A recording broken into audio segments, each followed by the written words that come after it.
ಜಮೀರ್ ಅಹಮದ್ ಇಲ್ಲದ ಸರ್ಕಾರ ಸರ್ಕಾರವೇ ಅಲ್ಲ. ಜಮೀರ್ ಅಹಮದ್ ಮತ್ತು ಶಿವಲಿಂಗೇಗೌಡರಿಗೆ ಸಚಿವ ಸ್ಥಾನ ಸಿಗಲಿದೆ ಎಂದು ಹಾರನಹಳ್ಳಿ ಕೋಡಿಮಠದ ಶ್ರೀಗಳು ಭವಿಷ್ಯ ನುಡಿದಿದ್ದಾರೆ.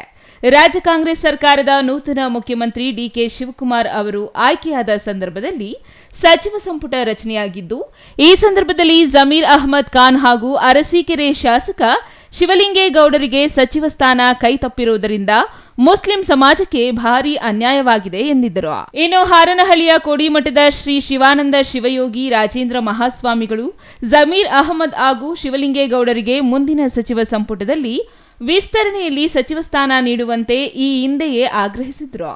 ಜಮೀರ್ ಸಾಹೇಬರು ಮತ್ತೊಮ್ಮೆ ಕರ್ನಾಟಕ ರಾಜ್ಯದ ಮಂತ್ರಿಮಂಡಲದಲ್ಲಿ ಸೇರ್ತಾರೆ, ಜೊತೆಗೆ ನಮ್ಮ ಶಿವಲಿಂಗೇಗೌಡರು ಸೇರ್ತಾರೆ.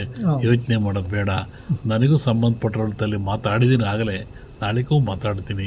ಯಾವ ಕಾರಣಕ್ಕೂ ಜಮೀರಿಲ್ಲದ ಸರ್ಕಾರ ಅಲ್ಲ, ಸರ್ಕಾರ ಆಗಲ್ಲ. ಜಮೀರಿದ್ದರೆ ಸರ್ಕಾರ. ಆ ದೃಷ್ಟಿಯಿಂದ ಜಮೀನವರು ಮತ್ತೆ ಮಂತ್ರಿಮಂಡಲ ಸೇರ್ತಾರೆ.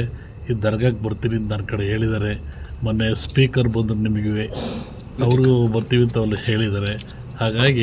ಹಾಗೆ ಆಗ್ತಾರೆ. ನಮ್ಮ ಮಹಮ್ಮದೀಯ ಬಂಧುಗಳು, ನಮ್ಮ ಹುಡುಗರು ಯಾವುದೋ ಆಕ್ರೋಶ ಪಡಬೇಡ್ರಿ, ಶಾಂತಿಯಿಂದಿರ್ರಿ. ಅದ್ರ ಬಗ್ಗೆ ನಾನು ಪ್ರಯತ್ನ ಮಾಡಿದ್ದೀನಿ, ನಾಡೂ ಪ್ರಯತ್ನ ಮಾಡ್ತೀನಿ. ಅವನು ಮಂತ್ರಿ ಆದ ಕೂಡಲೇ ಇಲ್ಲ ಕರ್ಕೊಂಬರೋಣಂತೆ.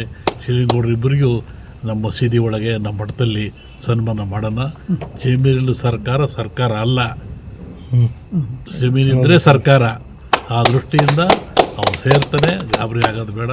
ಅದಕ್ಕೆ ಭಗವಂತನ ಕೃಪೆ ಇದೆ. ಈ ಸಂದರ್ಭದಲ್ಲಿ ಕೆಡಿಪಿ ಸದಸ್ಯ ಕರೀಂ ಸಾಬ್, ಜಮೀರ್ ಅಹಮದ್ ಖಾನ್, ಅಭಿಮಾನಿಗಳ ಸಂಘದ ತಾಲೂಕು ಅಧ್ಯಕ್ಷ ಶಿರಾಜ್ ಅಲಿ ಬೇಗ್ ಹಾಜರಿದ್ದರು.